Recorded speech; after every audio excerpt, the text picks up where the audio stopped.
నమస్తే, నేను సంధ్య. తెలంగాణలో కొత్తగా ఏర్పడిన కాంగ్రెస్ ప్రభుత్వం ప్రజాపాలన పేరుతో దరఖాస్తుల స్వీకరణకు పిలుపునిచ్చిన సంగతి తెలిసిందే.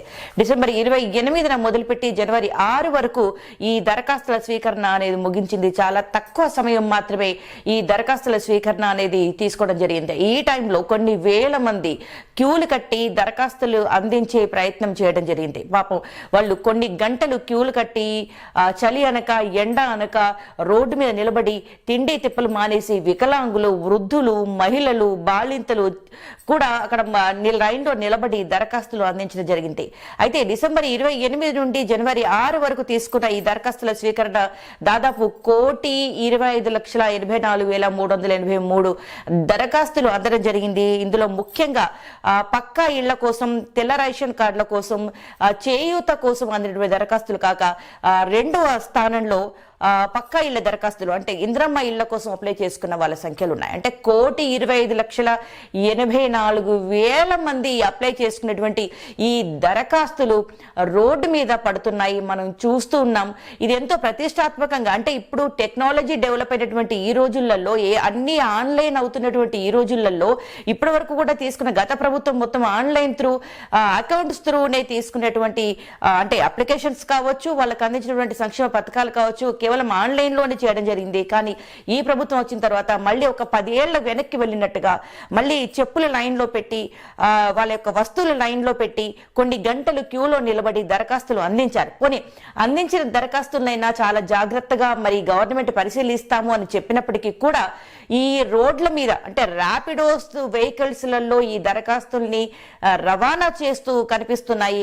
అంటే రోడ్ల మీదనే అవి పడిపోతున్నాయి. చాలా చేతులు మారుతున్నాయి. ఈ దరఖాస్తులు వ్యక్తిగత ఇన్ఫర్మేషన్ ఏదైతే ఉందో, అంటే ఆధార్ కార్డు కానీ, వాళ్ళ యొక్క ఇన్కమ్ సర్టిఫికేట్ కావచ్చు, వాళ్ళ కుటుంబ వివరాలు కావచ్చు, వాళ్ళ ఫొటోస్ కావచ్చు, చాలా వ్యక్తిగత విషయాలు ఇలా రోడ్డు పాలవుతున్నాయి. మరి గవర్నమెంట్ దరఖాస్తులు చేసుకోండి అని చాలా గొప్పగా చెప్పినటువంటి గవర్నమెంట్ కనీసం ఆ దరఖాస్తుల్ని, అంటే గవర్నమెంట్ ఆఫీసు నుండి కదా దరఖాస్తులు వచ్చేవి, ఆ దరఖాస్తుల్ని జాగ్రత్తగా ఆఫీసులకు చేర్చే ప్రయత్నం కూడా గవర్నమెంట్ చేయట్లేదు. ర్యాపిడో వెహికల్స్ ద్వారా వాటిని రవాణా చేస్తుంది. అది కూడా ఈ నెల 17వ తారీఖు ఈ దరఖాస్తులన్నీ కూడా కంప్యూటర్లోకి ఎక్కించాలని, కంప్యూటరీకరణ చేయాలి అని చెప్పి కూడా డెడ్ లైన్ పెట్టుకుంది. దీనిలోని పరిశీలన చేయాలని కూడా డెడ్ లైన్ పెట్టుకుంది.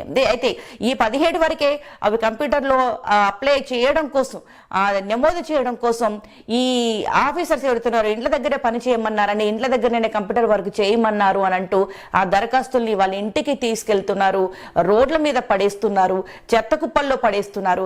దారుణమైన సంఘటనలు తెలంగాణలో జరుగుతున్నాయి. మొన్నటి వరకు కూడా అభివృద్ధిలో అగ్రగామిగా ఉన్నటువంటి తెలంగాణ ఇటు నాగరికతలోను, టెక్నాలజీ అభివృద్ధిలోను నెంబర్ 1 స్థానంలో ఉన్నటువంటి తెలంగాణ ఈరోజు దరఖాస్తుల స్వీకరణ పేరుతో లైన్లలో నిలబడి మళ్ళీ చెప్పుల్ని లైన్లో నిలబెట్టి దరఖాస్తులు అందించే ప్రయత్నం చేశారు తెలంగాణ ప్రజలు.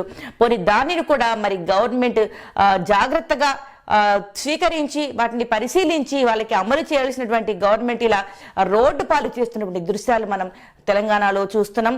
అయితే ఇక్కడ విషయం ఏంటంటే దరఖాస్తులు వృధా అవుతున్నాయి, అవి ఎక్కడో పడిపోతున్నాయి. వాళ్ళు ఎంతో జాగ్రత్తగా, ఎంతో ఆశతో వాళ్ళకి సంక్షేమ పథకాలు వస్తాయి, లేదా పక్కా ఇళ్ళు వస్తుంది, లేదా చేయూత వస్తుంది, గవర్నమెంట్ ఏదైతే గొప్పగా చెప్పిందో 6 గ్యారెంటీలు అని, ఆ 6 గ్యారెంటీలు మాకు అందుతాయన్నటువంటి ఆశతో అప్లై చేసుకున్నటువంటి దరఖాస్తులు ఈ రోడ్డు పాలు అవ్వడం కాక వాళ్ళ వ్యక్తిగత సమాచారం బయటికి వెళ్ళిపోతుంది. ఈ వ్యక్తిగత అంటే ఆధార్ కార్డు నెంబర్ కావచ్చు, ఫోన్ నెంబర్లు కావచ్చు, వాళ్ళ ఫొటోస్ కావచ్చు, ఇంటి వివరాలు, కుటుంబ వివరాలు ఇలా చేయి దాటి ఇతరుల ఇళ్లలోకి చేరుతున్నాయి. ఇప్పుడు యాక్చువల్లీ ఇక్కడ మనకి సైబర్ నేరగాల సంగతి మనకు తెలిసిందే. ఇప్పటికే మనం వింటున్నాము, మీరు అప్లై చేసుకున్నారా, మీకు ఇది శాంక్షన్ అయ్యే ఛాన్సెస్ ఉన్నాయి, ఓటీపీ చెప్పండి, మీరు పలానా దానికి అప్లై చేసుకున్నారు కదా అంటూ కొన్ని కాల్స్ వస్తున్నాయని, ఆ ఓటీపీ ద్వారా సైబర్ నేరం జరుగుతుంది అనేటువంటి వార్తలు మనం వింటూనే ఉన్నాం.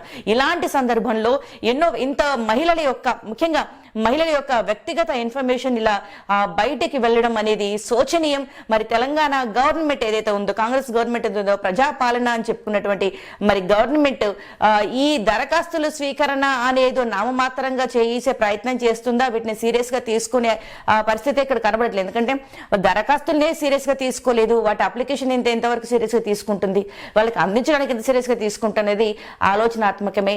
ఇప్పటివరకు అయితే అంటే దరఖాస్తులు మరి వృధా అవుతాయా అనే దానికంటే ఎక్కువగా మహిళల యొక్క వ్యక్తిగత ఇన్ఫర్మేషన్ బయటికి పరాయి వాళ్ళ చేతిలోకి వెళుతుంది. గవర్నమెంట్ ఇప్పటికైనా దీని మీద దృష్టి పెట్టాలని కోరుకుందాం.